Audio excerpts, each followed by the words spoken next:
جو بات اللہ رب العزت نے موسیٰ علیہ السلام اور ہارون علیہ السلام سے فرمائی، وہی بات اللہ رب العزت نے رسول اللہ صلی اللہ علیہ وسلم سے بھی فرمائی، وہی بات اللہ رب العزت نے ہم سے بھی فرمائی، گھبراؤ نہیں، میں تمہارے ساتھ ہوں۔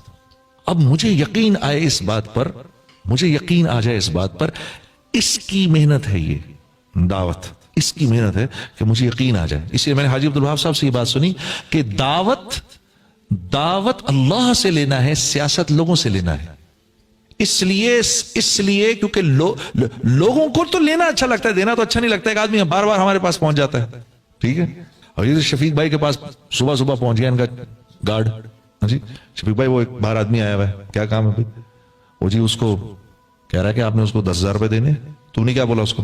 میں نے کہا جی آپ اندر ہیں۔ ابے پوچھ لیا اگر یار خدا کے واسطے، اب اس کے برعکس لے لو، گارڈ نے آئے گا، سر وہ شفیق بھائی وہ باہر آدمی کھڑا ہوا ہے، کیا کرنا ہے؟ وہ کہہ رہا ہے اس نے آپ کو کچھ پیسے دینے 10,000۔ کہاں ہے وہ باہر کھڑا ہے۔ ابے پاگل اندر لاؤ یار، تم کس کے جاہل لوگ ہیں یار، یہ انسانی فطرت ہے، ہم سب ایسے ہیں۔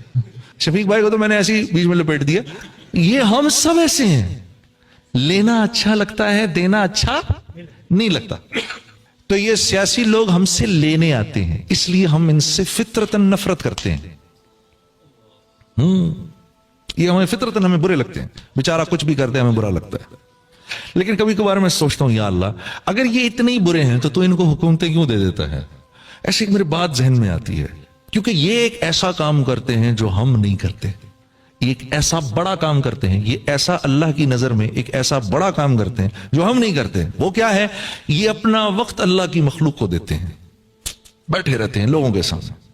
آپ عام طور پہ لوگوں سے بات کرو نا، ہر انسان خلوت پسند ہوتا ہے، ہر انسان کی طبیعت میں ہوتا ہے، یا میرا دل کر رہا ہے یار، میرا جنید صاحب میرا تو دل کرتا ہے بس یار، میرا تو کسی سے ملنے کو دل ہی نہیں کرتا۔ ارے بھائی یہ تو ایک اکیلا نہیں، سب ایسے ہیں، کوئی خاص کوئی اپنی نہیں بتا رہا ہمیں، کوئی اپنا کو کوالٹی سمجھا رہا۔ ہر انسان ایسا، ہر انسان کو خلوت چاہیے، ہر انسان کو اکیلا پن چاہیے، ہر انسان کا دل کرتا ہے میں اکیلے بیٹھوں ذرا تھوڑی دیر کے لیے۔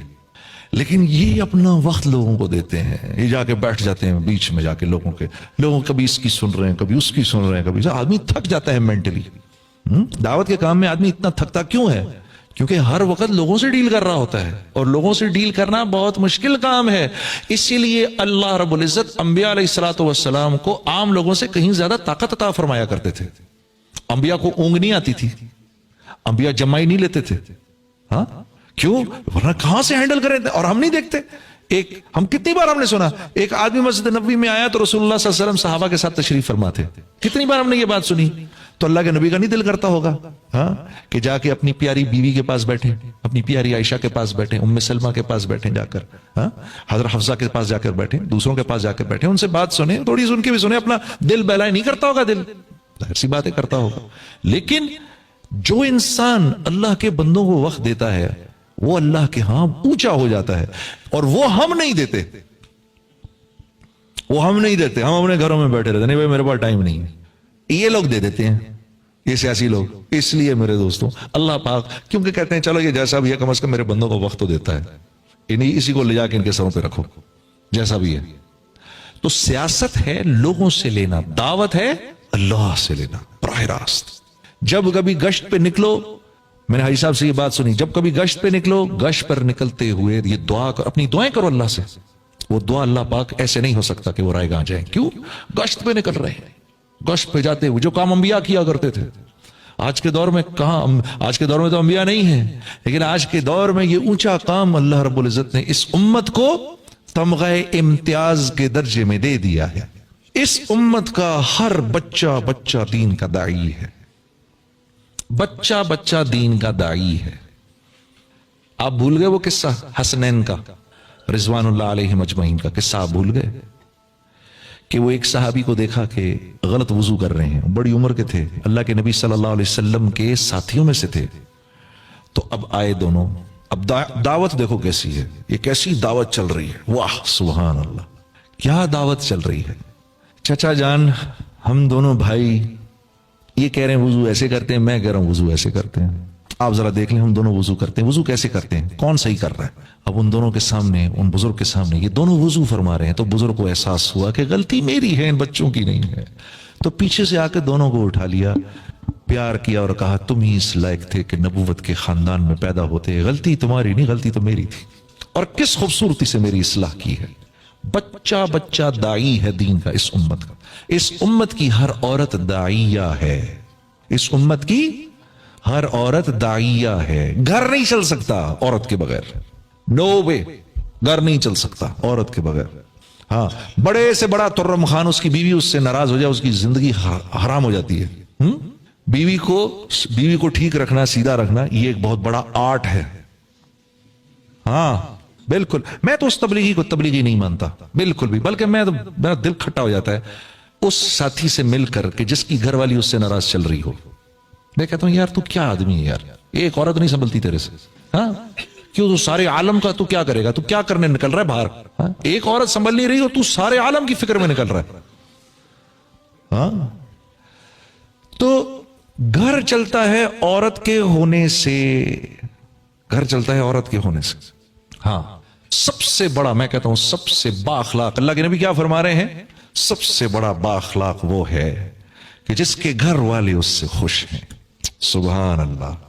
और आप फरमा रहे हैं तुम सब में सबसे ज्यादा बाअखलाक मैं हूं, क्योंकि मेरे घर वाले मुझसे तुम सबसे ज्यादा खुश हैं। कमोबेश अल्फाज है। हाँ, देखो तो सही, किसी ने पूछा हजरत हिंद बिन अबी हाला से, ये हजरत हसन और हुसैन के मामू हैं, उनसे पूछा रसूलुल्लाह सल्लल्लाहु अलैहि वसल्लम कैसे थे, तो फरमाया एक गम की हालत में बैठे रहते थे मस्जिद के अंदर, एक गम की हालत में बैठे रहते थे मस्जिद में। हाँ, यही सवाल किसी ने अम्मा आयशा से भी कर लिया, कैसे थे, फरमाया हर वक्त हंसते रहते थे, मुस्कुराते रहते थे, हमसे मजाक करते रहते थे। हाँ, घर के काम कर दिया करते थे। वाह वाह, सुभान अल्लाह। हम में से कौन चाहता है, हम में से कोई भी नहीं चाहता कि घरवाली के किस्से हमारे और मेरे और मेरी घरवाली के किस्से लोगों को पता चले, कोई नहीं चाहता। लेकिन मेरे रब ने हमारे नबी की खानगी जिंदगी को भी छुपा के नहीं रखा, बल्कि हम तक पहुंचा दिया। 9 के 9 घरों की जिंदगी को पहुंचा दिया हम तक। हाँ, सबसे पहला काम करो भाई, सबसे पहला काम करो, अपनी बीवी के चेहरे पे मुस्कुराहट बिखेरो। हाँ, 4 मौके हैं जिन पर अल्लाह रब्बुल इज्जत मुस्कुराते हैं, 4 मौकों पर अल्लाह मुस्कुराते हैं। वाह, एक उस पर जब अल्लाह का बंदा आसमान को देखकर कहता है अल्लाह मग़फ़िरली, या अल्लाह मुझे माफ कर दे, अल्लाह मुस्कुरा उठते हैं। दूसरा मौका जब अरफा में लोग जमा होते हैं, हाँ, और हाजी अरफा में घूम रहे होते हैं, तो अल्लाह रब्बुल इज्जत अपने बंदों को, हाजी अपने मेहमानों को, अपने ज़ुयूफ को देखकर मुस्कुराते हैं। तीसरी मर्तबा कब मुस्कुराते हैं, जब मियां बीवी एक दूसरे को देख के मुस्कुराते हैं, अल्लाह मुस्कुरा उठते हैं। हाँ। चौथी मर्तबा जब बीवी शौहर के चेहरे पर छींटा मारे और शौहर बीवी के चेहरे पर छींटा मारकर उसको तहज्जुद के लिए उठाए, बोतल नहीं उंडेलनी, हाँ, छींटा मारना है, हाँ, छींटा मार के उठाए, इस पर अल्लाह मुस्कुरा उठते। 4 बातें। सबसे कीमती रिश्ता इस माशरे का मियां बीवी की जिंदगी। आज इस मुल्क में अनएम्प्लॉयमेंट का नारा क्यों नहीं लगता, एक वजह है बस, बहुत बड़ी वजह, और वो है द इंस्टीट्यूशन ऑफ मैरिज। इस वजह से इस मुल्क में अनएम्प्लॉयमेंट का नारा नहीं लगता। उस मुल्क में हर वक्त रोते रहते हैं, रिज्क की तंगी। अश्शैतानु यइदुकुमुल फ़क्र, शैतान का सबसे बड़ा हथियार क्या है, तू खाएगा कहां से, सबसे बड़ा हथियार यइदुकुमुल फ़क्र। और जब वो इंसान को फकर के खौफ में मुब्तला कर देता है, तो उसके बाद शैतान के लिए इंसान से हर किस्म की बेहयाई करवाना आसान हो जाता है, कुरान कह रहा है। तो वहां क्या है, सबसे पहले उनको, बच्चों को घर से बाहर निकाल देते हैं। मियां बीवी का ताल्लुक इस बुनियाद पे है कि तू भी काम कर रही है, मैं भी काम कर रहा हूं, इस बुनियाद पर तब हम बिल्स पे करेंगे। अगर तूने मुझे छोड़ा, अगर तू नौकरी से गया, तो भाई सामान उठा के घर से भी निकल जाना, रिश्ता खत्म। तो रिश्ते की बुनियाद क्या है, पैसा। पैसा रिश्ते की बुनियाद है, जब तक दोनों नौकरी पे चल रहे हैं। क्यों, हर चीज तो सूद से खरीदी हुई है, हर चीज पर सूद दे रहे हैं, बाल बाल सूद में अटका हुआ है, एक एक चीज सूद पर है, एक एक चीज सूद पर है। यहां क्यों बचे हुए हैं हम, यहां इसलिए बचे हुए हैं कि मियां बीवी साथ हैं, मुआशरा, अल्लाह, रसूल सब की बुनियाद पर बीवी औरत मर्द को बर्दाश्त कर रही, मर्द बीवी को बर्दाश्त कर रहा, बच्चे हैं बच्चों की वजह से साथ हैं और वजूहात की वजह से, खानदान की वजह से साथ हैं, साथ चल रहे हैं। अब जब बच्चे बड़े भी हो जाते हैं तो बाप की दिल से ये ख्वाहिश होती है कि मुझे छोड़ के ना जाए, मेरे साथ ही रहे, जो जगह घर में थोड़ी बहुत जगह उसमें रहे, मेरे साथ ही रहे। चलो भाई अभी काम नहीं कर रहा, कर लेगा, 6 महीने बाद मिल जाएगी नौकरी, छोड़ के ना जाए मुझे। तो खानदान इंटैक्ट है। वालिद की उम्र बड़ी हो गई, वालिदैन की उम्र बड़ी हो गई, अब बच्चे की ख्वाहिश है मेरे बाप ने मेरे लिए इतना किया, मेरी माँ ने मेरे लिए इतना किया, मेरे दिल की ख्वाहिश है मैं कुछ कर लूं इनके लिए। उस लेवल का तो नहीं हो सकता जिस लेवल का वालिदैन ने किया, वो तो नहीं हो सकता। हाँ, एक आदमी ने जाके अल्लाह के नबी से अर्ज की, या रसूलल्लाह, जैसे मेरी माँ मुझको नहलाती थी, आज मैं भी अपनी माँ को नहला रहा हूं, क्या मैंने वो हक अदा कर दिया? क्या जवाब दिया मेरे नबी सल्लल्लाहु अलैहि वसल्लम ने? आपने फरमाया, हाय हाय, जब वो तुझको नहलाती थी ना तो तेरी जिंदगी की दुआएं करती थी, आज तू उसको नहला रहा है तो उसके मरने की तमन्ना कर रहा है, तूने कहां से उसकी बराबरी कर दी?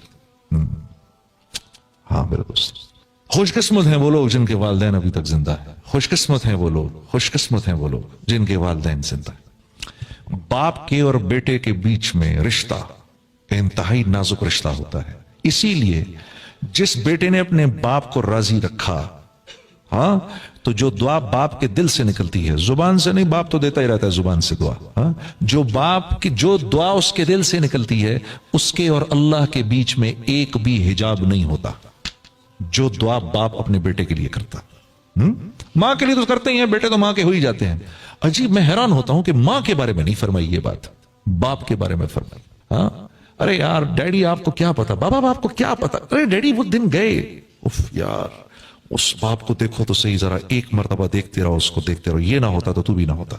हाँ, आज उसको कह रहे हो, आज उसको कह रहे हो ये बात, अजीब। हाँ, अल्लाह इस बोल से हिफाजत फरमाए। हाँ मेरे दोस्त, कोई बोल ऐसा बाप को ना बोलना, कोई बोल ऐसा माँ को ना बोलना। माँ तो चलो फिर दोस्ती हो जाती है, हाँ, बाप के सामने नहीं बोलना। बदनसीब है वो जो बाप के सामने बोलता है। उस्ताद के सामने मत बोलना, उस्ताद के सामने मत बोलना, बाप के दोस्तों के सामने मत बोलना। हमारे ऊपर 4 रिश्ते फौरन मुतवज्जे रहते हैं, हम सब पे, हम सब मर्दों पर 4 रिश्ते हर वक्त मुतवज्जे रहते हैं। सबसे पहले बाप का, फिर उस्ताद का, फिर ससुर का, फिर बाप के दोस्तों का। ये 4 रिश्ते हर वक्त मुतवज्जे रहते हैं। उतने ही ताकतवर और पावरफुल रिश्ते हैं ये। इन चारों में से किसी एक की दुआ बिल्कुल वही ताकत रखती है जो बाप की दुआ ताकत रखती है। बाप के किसी दोस्त ने दुआ दे दी, बेटा आपको, देखो मैंने क्या करना है बाप के दोस्त का, बाप चला गया, मैं क्या करना है, लेकिन वो बात, बाप के दोस्त को वो बात याद है कि मैं आया करता था इस घर में, छोटा सा था, इसको गोद में बिठाता था, मेरा दोस्त था, आज मेरा दोस्त चला गया, आज ये मुझे नहीं पूछ रहा। हालांकि इस बात का एहसास मुझे नहीं हो रहा, मुझे फर्क ही नहीं पड़ रहा, भाई अब अब्बा नहीं है तो चलो अब दोस्तों का मैं क्या करूं, उनके दोस्तों का। हाँ, कैसा अजीब दीन है। लेकिन मेरे अजीज दोस्त, तुम्हें इस बात का एहसास नहीं हो रहा कि उनके दिल पर क्या गुजर रही है। वो तो आया ही करते थे इस घर में, तुम बहुत छोटे थे उस वक्त, तुमसे प्यार करते थे, मिलते थे, तुम्हें टॉफीज देते थे, कुछ करते थे, ठीक है। आज वो इस बात की तमन्ना कर रहे हैं कि जितनी इज्जत इसका बाप मेरा दोस्त किया करता था, काश इसका बेटा भी मेरी इतनी इज्जत करे, इस घर में मुझे उतना ही वेलकम करे। इसलिए अल्लाह ने ये 4 रिश्ते हमारे साथ मौत तक के लिए जुड़े हैं। हाँ, तो ये कदरें जिंदा हैं अभी इस मुल्क में, इसलिए यहां अनएम्प्लॉयमेंट के नारे नहीं लगते, ये कदरें जिंदा हैं। ये बाहर नहीं देखने को मिलती। आप यकीन करो, जिस वहां भागने की आप तमन्ना करते हो, वहां आदमी आपके मुंह के सामने बैठकर खाएगा और आपसे नहीं पूछेगा। कैसी अजीब बात है। यकीन आ रहा है आपको इस बात का कि आप बैठकर खाएं, आपके सामने एक दोस्त बैठा है, साथी बैठा है, और आप उसको ऑफर भी ना करें। वहां तो ये कदरें मर चुकी हैं। वो सोसाइटी दूसरी बुनियादों पर जिंदा है, वो बुनियादें दूसरी हैं उनकी, वो इज्तमाई बुनियादें हैं जिस बुनियाद पर अल्लाह रब्बुल इज्जत किसी कौम को खिलाफत अता फरमाते हैं। उन्होंने उन बुनियादों को जिंदा रखा है, उन्होंने अदल को जिंदा रखा है, वहां अदल होता है इस वजह से। और अदल अल्लाह का सबसे बड़ा हुक्म है, अदल अल्लाह का सबसे बड़ा हुक्म है। अदल होता है उस मुआशरे में बदमामलगी नहीं होती, वहां ताजर दूसरे ताजर को धोखा नहीं देता,